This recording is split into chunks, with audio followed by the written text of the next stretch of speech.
This happened years ago, but it still crawls under my skin when I think about it.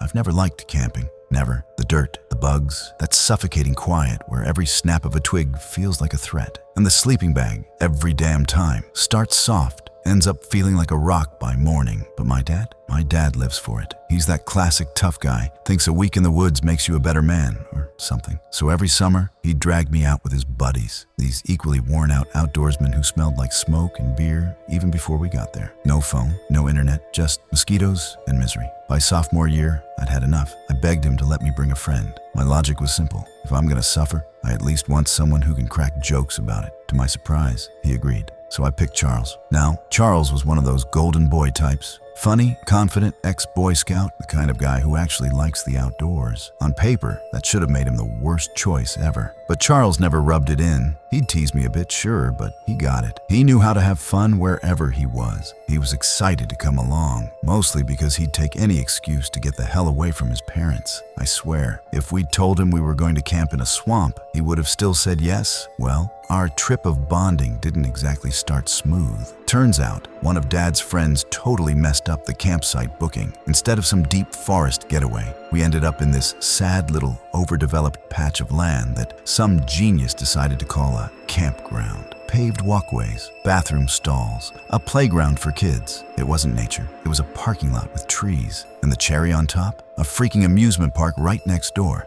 I'm dead serious. Ferris wheel, roller coasters, blinking neon lights. You could even smell the popcorn and cotton candy drifting over the fence. It was bizarre. Camping and carnival rides just don't mix. My dad, of course, was furious. He ranted for a good half hour about how this wasn't real camping. Charles joined in too, repeating it like a broken record. This isn't real camping, man. Over and over until it started getting under my skin. I finally told him to knock it off. We couldn't leave though. We'd already driven half a day to get there. So we made the best of it. Once the adults calmed down, they started setting up. Charles went full Boy Scout mode, and within minutes, our tent looked like it came straight out of an outdoor gear catalog. Everything staked tight, rainfly perfect, not a wrinkle in sight. Even my dad gave him one of those rare, approving nods, which made me roll my eyes so hard, I swear I saw the inside of my skull. After dinner, Charles and I ducked out for organizing our stuff. What we really meant was lighting up a little weed he'd stashed in an old Altoids tin.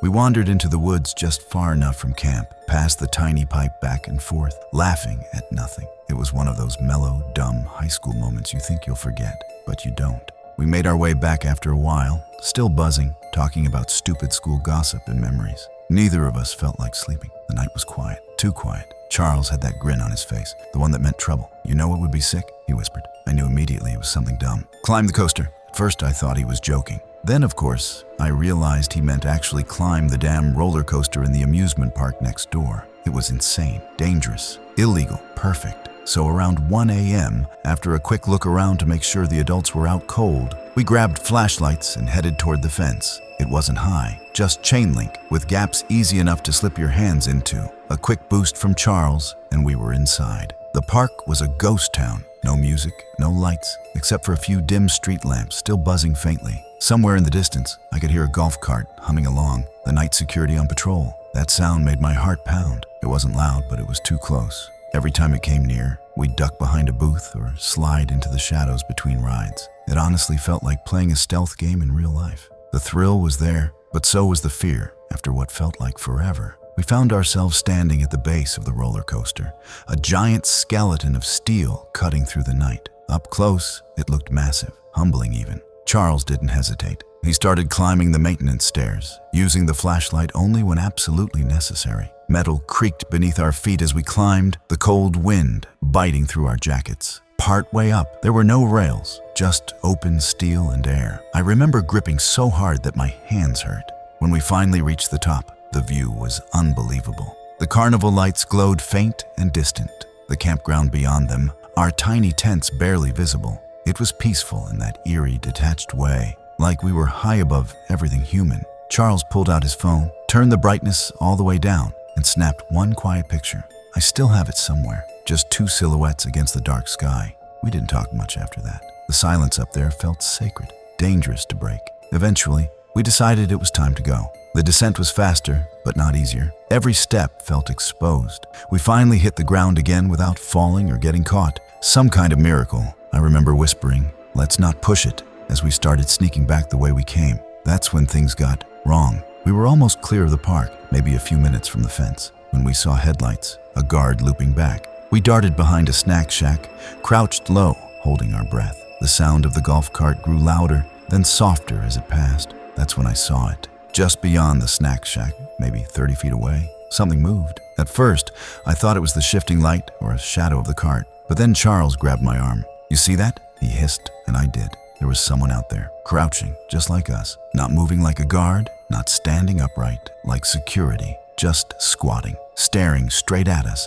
My body went cold. The person shifted slightly, and for a split second, stepped into a patch of light spilling from the lamp beside the Ferris wheel. I wish I hadn't seen him clearly, but I did. It was a man. His clothes were ripped, soaked with something dark that glistened faintly. Blood, I think. His face was slack and pale except for the smear of that same dark liquid. But it was his eyes that froze me. They didn't look scared or crazy, just empty. He limped, dragging one foot slightly as he turned away, slipping back into the shadows like water disappearing into the ground. We didn't breathe. The guard's cart faded into the distance again, and we ran. Full on, sprinted through the dark, quiet park, not caring about noise or stealth anymore. We scaled that fence like our lives depended on it, tearing our sleeves on the chain link, hitting the dirt hard on the other side. No laughing this time, no rush of adrenaline, just silence, except for the pounding in my chest.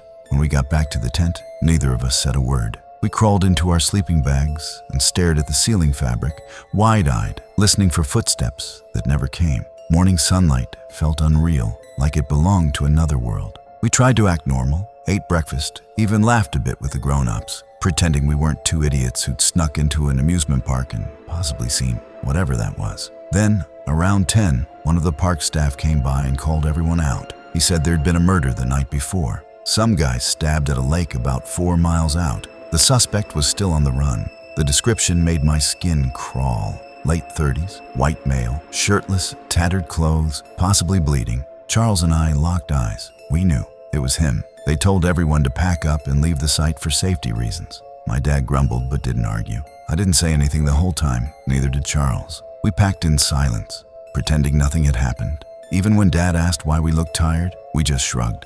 I've thought about that night more times than I can count since then. What if we had yelled out? What if the guards had seen him? What if he'd seen us first? I don't smoke anymore. I don't camp either. But sometimes, when I can't sleep and everything's too quiet, I think about that man in the dark, about the way he crouched, the way he looked right at us, like he could see through the distance, through the shadows, through me. Charles and I never told anyone, not my dad, not the police, not even our friends. We just kept that secret buried between us, heavy like a stone we both chose to carry. But every now and then, I still wonder, if that man made it 4 miles that night, bleeding and half dead, how close had he passed to our tent before vanishing again?